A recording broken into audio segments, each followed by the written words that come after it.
Hello, you are listening to an episode of Trade Talks, a podcast about the economics of trade policy. I'm Soumaya Keynes, the US Economics and Trade Editor for The Economist. And I'm Chad Bown, a senior fellow at the Peterson Institute for International Economics. This week, we're going to talk about Germany, Europe, the euro, and economic nationalism. We've brought in Jeromin Zettelmeyer. Jeromin is the Dennis Weatherstone Senior Fellow at the Peterson Institute for International Economics. He's also a colleague of Chad's. Jeromin is a macroeconomist, and he's a former Director General for Economic Policy at the German Federal Ministry of Economic Affairs and Energy. He was there from 2014 to 2016. Jeromin, hello. Great to be with you. Why did it take you 3 years? Okay, awkward. So I'm going to state some facts about the German economy. And then I'm going to ask you what we need to understand about the German economy to understand those facts. Okay, so fact one, Germany imports goods and services worth around 40% of GDP. Fact two, Germany exports goods and services worth around 47% of GDP. So that's a lot. The number for the US is about 12%. Fact three, related to facts one and two. In 2018, the difference between those two, Germany's trade surplus, was 7% of GDP. So what's so special about the German economy that those numbers are so big? How did we get here? Right. So there are two sort of sub-facts in your facts, and you alluded to it already. So one is the German economy is very open, trades a lot. And the other one, it has this very big surplus. So the first fact is interesting, but perhaps not super out of the ordinary. So there are many small open economies that trade a lot. I think given its relative size, Germany might be extra open, but I don't think this is what people are particularly puzzled about. Now, the other fact is what really bothers people. So where does this enormous current account surplus, this excess of exports over imports come from? And the truth is, no one really knows. I don't really know. But there are some informed hypotheses one can talk about. And just to give you the bottom line, it's pretty easy to understand why the German trade surplus and current account surplus grew so big. It hasn't always been so big. It basically grew enormously since the late 90s. What is really difficult to understand is why it is still so big. So why did it grow so big? What was Germany going through, in the 90s in particular that may have triggered some of this? So, Germany is an industrial economy. It's always exported quite a lot. It always had a bit of a surplus, which has to do with the fact that it saves a lot. So as a country, we tend to consume less than we produce, and that means that we have to export more than we import, or we end up exporting more than we import. Now, in the 90s, something extremely unusual happened, which was German unification. And German unification was bad for German competitiveness. So it brought in a whole bunch of people who were not very productive in the east of Germany at a very overvalued exchange rate. It also was sort of a very testing time for the public finances. And as a result, Germany ended up at the end of the 90s with quite strained public finances, with a deficit, and with a not so competitive position. So the trade surplus in Germany actually disappeared briefly during the 1990s, which was historically unusual. At the same time, you have the euro come into being, which, of course, politically is partly connected to German unification. So politically, in a sense, the euro is viewed as being the tit for tat to allow German unification to go forward. So Germany becoming a unified country again, and hence more powerful, but at the same time giving up some sovereignty to the rest of Europe. So at the beginning of the 2000s, Germany finds itself in quite an awkward position. Unemployment is high. At the same time, in the euro, now the competitive position, the structural position of the southern countries suddenly looks much better than it has been in the past. And this is because the euro is very widely viewed as being the end to some very long-standing weaknesses in those countries, particularly their inability to sort of commit to solid German-style monetary and fiscal policies over the time. And so, with this fundamental improvement in the European periphery as a result of the euro, capital flows from Germany into the periphery. And that makes the German problems worse. So you actually have a recession in Germany at the beginning of the euro. And that sets a bunch of reforms in motion. These reforms end up improving German competitiveness just at the time when the global financial crisis hits Europe and the world, when capital reverses from the relatively riskier bits of the world and of Europe to safe havens like Germany or the United States, and when everyone in Europe suddenly discovers that actually the South doesn't look so great, that they have actually invested poorly. And so, from one day to another, the South looks a lot less competitive, and Germany looks great because not only did they not have the problems of the South over that period, but they actually did some real reform. And so that makes the surplus grow. So this is one factor, a euro-specific factor. Then there's something, or perhaps two other factors that are largely unrelated, but they work at the same time. So one of them is the China shock. The China shock usually has worked, particularly in the US. We know that debate has been covered very extensively in the academic literature, to the detriment of the manufacturing sectors of the advanced countries because they now get a lot more competition by Chinese producers for the same good.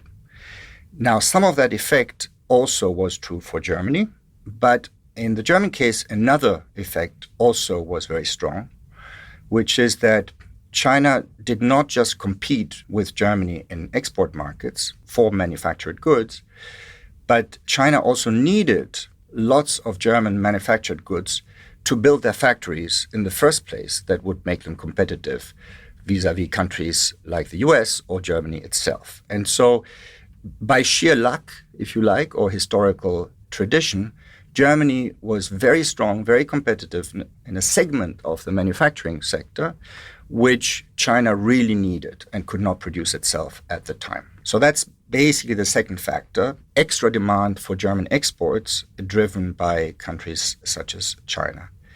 And then the third factor is that there was a sense in the mid-2000s that the demographics problem was really going to hit Germany. So obviously, these demographics are fairly predictable variables, but, there are papers that argue that the national consciousness of a demographic problem started to rise in the mid-2000s, and with it, sort of a sense that debt of the country as a whole was excessive, that household savings had to go up. And so by demographic problems here, you mean Germans are getting old?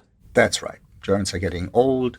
So for all these three reasons, namely doing some reforms, having some of European partners lose competitiveness as a result of the euro, worries about demographics, about aging, and then this ambivalent effect of the China shock, which is good for some of our exports. For all of these reasons, and it's several reasons, right? There's no one answer. The surplus really, really starts to go up in the early 2000s, and then it continues to go up right into the late 2000s. Can we talk about how to think about currency valuations in this context? So some of the arguments you hear are, the US dollar, the British pound were both overvalued, partly to do with reserve currency. There are claims about currency manipulation with the Chinese buying lots of US dollar-denominated assets. Meanwhile, in Europe, the euro is being, held down for Germany. If it was just the German currency on its own, it might have appreciated more.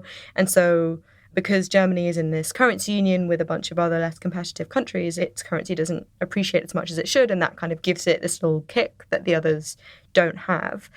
What's the right way to think about that?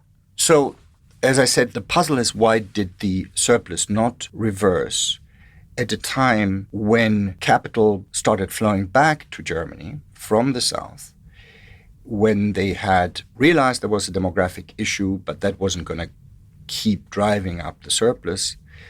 And so, when Germany was in a position to, in a sense, consume the fruits of its reforms of the earlier period. And as you quite rightly say, one of the reasons why it did not reverse quickly was the membership of Germany in the euro. So you cannot really sustain a surplus of 7, 8, 9% in a floating exchange rate regime over a period of 10 to 15 years, right? So unless there are really extraordinary circumstances why capital keeps flowing in, usually you would see at some point an appreciation of the currency that is, all this extra demand for German products would push up the value of the German currency, and that would reduce its competitiveness.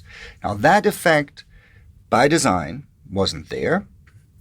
And, of course, the value of the euro as a whole was relatively depressed by the fact that the euro included countries that were not very competitive. So, in that sense, not only was Germany in a currency regime that made the value of its own goods stickier because it could not simply appreciate, but it happened to be in partnership with countries that were not doing that well. And so what came out was some kind of average exchange rate, and Germany was hyper-competitive relative to that average. Now, the thing is that even that story is not enough to explain why the surplus remained so high and, in fact, kept growing until about 2015. And the reason is that at some point you would expect wages to react, or you would expect consumption to react, or investment to react. So think about it this way. A current account or trade surplus is never just the result of superior export performance. All that superior export performance does is it gives you lots of resources to buy stuff, right? You sell abroad, you earn money, and you can afford more as a result. So the real puzzle is why Germany saved what it earned abroad rather than using it for investment or consumption. Why did Germany hold back so much? And that puzzle, I don't think, has been fully addressed. So one can argue it has to do with the nature of German labor market institutions. So for some reason, the German wage system keeps wages relatively low. That is one possibility. So unions were not particularly militant. They were cautious. One can say that there were barriers to investment in Germany, and that this maybe had to do with the role of the state, that on the one hand didn't want to invest very much itself, perhaps again out of an overabundance of caution, trying to keep the public deficits low, or in fact do the opposite, generate public surpluses. One can maybe say that there is skepticism in Germany towards the types of solutions that the UK used during the Tony Blair period of trying to use public-private partnerships to raise public investment, that the investment decisions are very decentralized, many levels of government, very big role of the municipal level, and these municipalities are particularly badly placed to innovate and how they invest. They don't want to deal with the private sector. So you can sort of put together a set of stories, but on the whole, it is still puzzling why this surplus is still big and in fact continued rising for a while. Can I ask you about one of those? So on the wages dimension in labor and unions, during the same period of the mid-2000s, you do also in Europe have this eastward expansion of additional countries coming into the European Union. A lot of German industry reorganizing their supply chains to take advantage of access to lower cost labor in those places. Is that likely to have contributed to this pressure that unions in Germany were feeling not to demand wage increases that were too big, because that might have exacerbated the flow of jobs outside of the country? Yes, I think that's an entirely reasonable story. I think that was part of the story. You have a lot of wage moderation in the late 1990s, partly as a reaction for unemployment, And this wage moderation actually precedes the German labor market reforms. And so one story that explains that was indeed that by that time, the integration with Eastern Europe was in full swing. And so that was very much on people's minds. One of my first, actually my very, very first job out of university was to do a study for a consulting company in 1990. This was in the summer of 1990 that wanted to teach German companies on how to build supply chains with the East. So it was a very hot topic and one that was almost instantly in the minds of German industry and German workers. Going back to the current account surplus, do you think the German government should be trying to reduce it? Yes. So I think they should be trying to reduce it. Now, it is not an easy argument to make in Germany because the current account is often viewed as a virtue. So traditionally, being good at exports from a German perspective was about equivalent to winning the World Cup. In fact, regularly you got these headlines in the German press saying we are world champions of exports, right? We're the world's biggest exporter. This was cherished. And then you get this confusion that people sort of jump from exports to the current account without realizing there's a step in between, which is they're failing to import. And is that actually a wise decision or not? And so in my view, the fact that Germany is not consuming enough, not investing enough, is a bad thing. It could afford to both consume and invest more, and wages could be higher.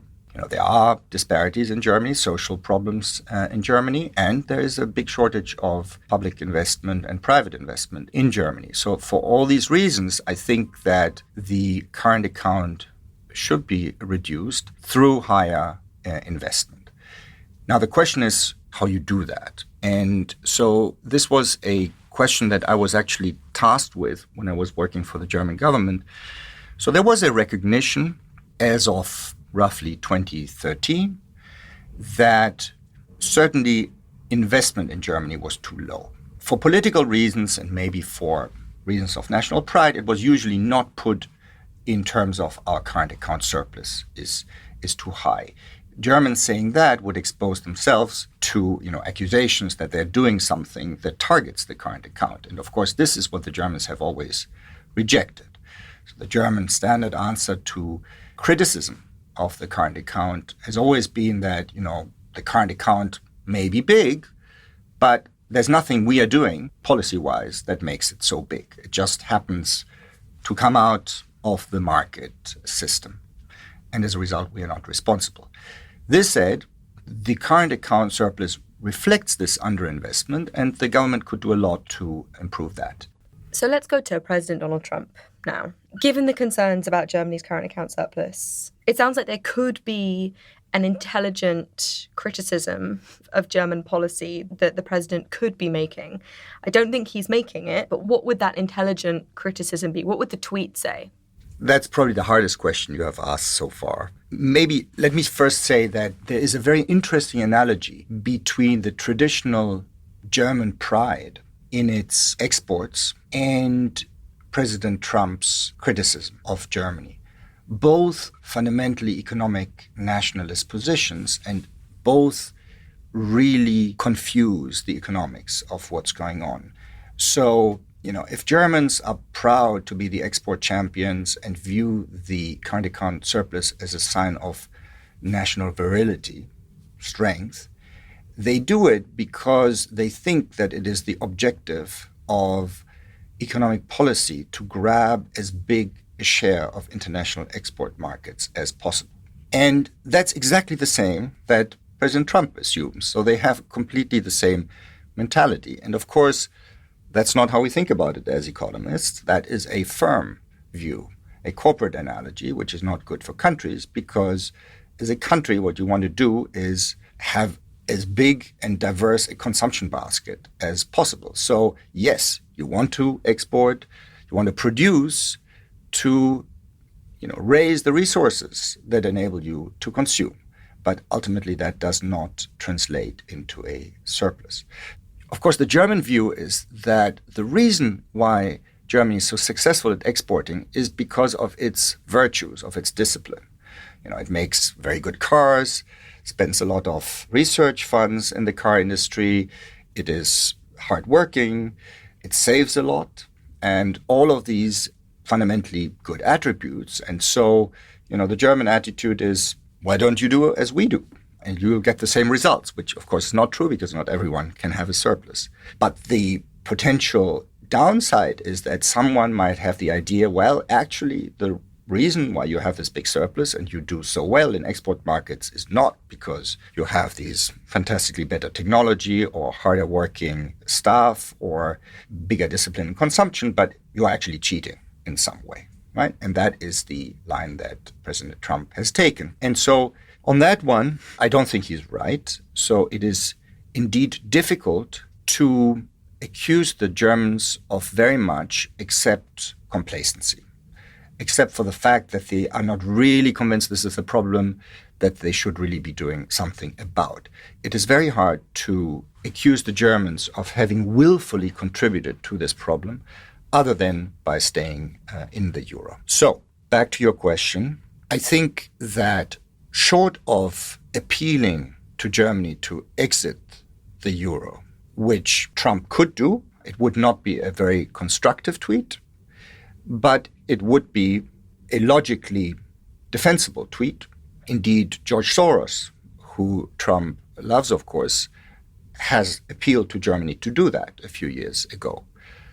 Short of that tweet, I think the intelligent tweet would be for German public spending to be raised, particularly on investment goods, and maybe, and that would also fit with, the economic policy and ideology of the Trump administration, there could be a tweet that regulations should go down in Germany to invigorate private investment. This sounds like a brand new Twitter. I don't think the economists are going to be put in charge of President Donald Trump's Twitter feed anytime soon. How has the politics of trade, we've been talking about exports as a virtue, but in Germany, we've seen a kind of rise in economic nationalism. How has the politics of trade been changing in sort of the last decade or so? So, two factors are at play. One is that for about 6 or 7 years, at more or less the same time when Germany returned, in a sense, as the economic champion of Europe, which it had not been in the early 2000s, both as a result of the euro crisis that made it look better in relative terms and as a result of economic reforms. When Germany returned as the economic champion, there was an immediate sense that this will not necessarily last. One thing that German policymakers maybe cannot be accused of is they do not take for granted that Germany's competitive position will simply continue in the future. And so, partly for the right reasons, partly for the wrong reasons, they asked, what can we do to make this sustainable? So while Germany was doing extremely well in the sense of coming back to full employment, of having these record export numbers, of having a reasonable recovery in economic growth, there was the simultaneous sense that Germany is challenged on several fronts. One, that it is possibly in danger of getting technologically behind. And second, that it is very dependent on specific industries and in danger of losing those. And there are precedents for that in Germany. So Germany had a reasonable consumer electronics industry, which completely disappeared. It was wiped out by Japan.